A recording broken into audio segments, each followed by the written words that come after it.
अस्सलाम वालेकुम वरहमतुल्लाहि वबरकातुहू। आए नाजरीन, ये चंदन गुट्टे के फ्लोर लीडर अकबरुद्दीन अवीस साहब, असदुद्दीन अवीस साहब का शुक्रिया अदा कर रहे हैं कि मुझे एक नहीं, दो नहीं, 5 नहीं, 6 बार जो सो मौका दिए चंदन गुट्टे का एमएलए बनने का। और पैदल दौरा करे हैं ओपुगुड़ा डिवीज़न और रक्षापुरम, वहाँ से पैदल दौरे में पब्लिक बहुत ज़्यादा पब्लिक थी अकबरुद्दीन अवैसी को चाहने वाले। आइए अकबरुद्दीन अवैसी साहब क्या कह रहे हैं, उनकी ज़बानी सुनिए। बिस्मिल्लाहिर्रहमानिर्रहीम। बुजुर्गों, नौजवान साथियों और मेरी इज्जत मां, पर्दानशीन मां और बहनों, अस्सलाम वालेकुम। अल्हम्दुलिल्लाह, अल्लाह का फजल करम, नबी करीम सल्लल्लाहु अलैहि वसल्लम का सदका और ये अल्लाह की दुआएं, आप तमाम की दुआएं कि मजलिस इत्तेहादुल मुस्लिमीन के सदर रफीक मिल्लत बैरिस्टर असदुद्दीन अवैसी साहब ने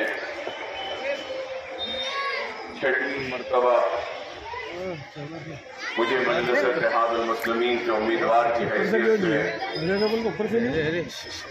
मजलिस इत्तेहादुल मुस्लिमीन का हल्का असेंबली का उम्मीदवार बनाया, जिसके लिए मैं सदर मजलिस का ममनून हूँ, मशकूर हूँ। उसके साथ ही साथ आप तमाम का भी ममनून हूँ, मशकूर हूँ कि 1 मरतबा नहीं, 2 मरतबा नहीं, 3 मरतबा नहीं, 4 मरतबा, 5 मरतबा नहीं, बल्कि अब 6वीं मरतबा भी आपके खिदमत गुजार की हैसियत से, आपके खादिम की हैसियत से खिदमत करने का मुझे मौका मुसलसल मिलता रहा। हल्का असेंबली चंद्रायन गुट्टे में हमने बल्दी बर्फी आबरसानी या तरक्याती सरगर्मियों से हटकर एक नई मिसाल कायम की, और वो मिसाल तालीमी जाल के जरिए एक तालीमी इनकलाब को पैदा करने की एक कोशिश की। और इस बात से कोई इनकार नहीं कर सकता कि हल्का असेंबली चंद्रायन गुट्टे में वो मासूम नौनिहाल जो इल्म की रोशनी से दूर अंधेरों में थे, हमने इल्म की रोशनी के जरिए उनके जिंदगियों में एक नए उजालों को लाने की कोशिश की। और आज 15,000 से ज्यादा बच्चे ओवैसी स्कूल ऑफ एक्सीलेंस में ज़ैर तालीम हैं। जमाल कॉलोनी यहाँ से 10 मिनट की पैदल की दूरी पर स्कूल है, तो फिर अगर हम ऐसे ही सीधे चले जाते हैं तो नरसी फूलबाग में भी हमारा स्कूल है। तो बताना मैं ये चाहता हूँ कि हमारी कोशिश यही रही कि सिर्फ जज्बाती तकारीर या जज्बाती नारों के जरिए अवाम के वोट को हासिल न करें, बल्कि हमारी कोशिश यही रही कि अमली मैदान में भी हम काम करें।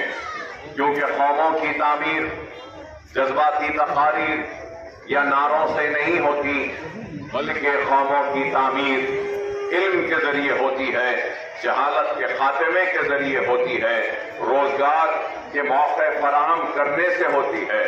तो हमने इन सारे शोबों में काम किया है और इंशाअल्लाह ताला आगे भी हमारा काम जारी रहेगा। बस यही कहूंगा कि हर कोई जबान से अल्फाज को अदा करता है कि मैंने पसीने से सेंचा है या पसीना टपकाया है, मेहनत की है, लेकिन मैं यहाँ खड़े होकर कह सकता हूँ कि चंद्रायन गुट्टे की सरजमीन को अकबरुद्दीन अवैसी ने सिर्फ अपने पसीने से नहीं बल्कि अपने खून से भी मुस्तक़बिल के लिए हमने काम किया। सिर्फ हल्के में बुनियादी सहूलतें मुहैया कराने का हमने काम नहीं किया, बल्कि हमने ऐवान असेंबली में भी आपकी तर्जुमानी की, आपके हक के लिए आवाज को बुलंद किया। न सिर्फ आपके हक के लिए बल्कि रियासत के सारे अक़लियतों और बिलख़ुसूस मुसलमानों की तर्जुमानी की, उनकी आवाज बन के इक़्तिदार को मजबूर किया कि वो हमारे आवाज पर मुतवज्जो हो, न सिर्फ मुतवज्जो हो बल्कि हमारे मसाइल को हल करने के लिए भी हमने उनको मजबूर किया। बहरहाल ये आज जितनी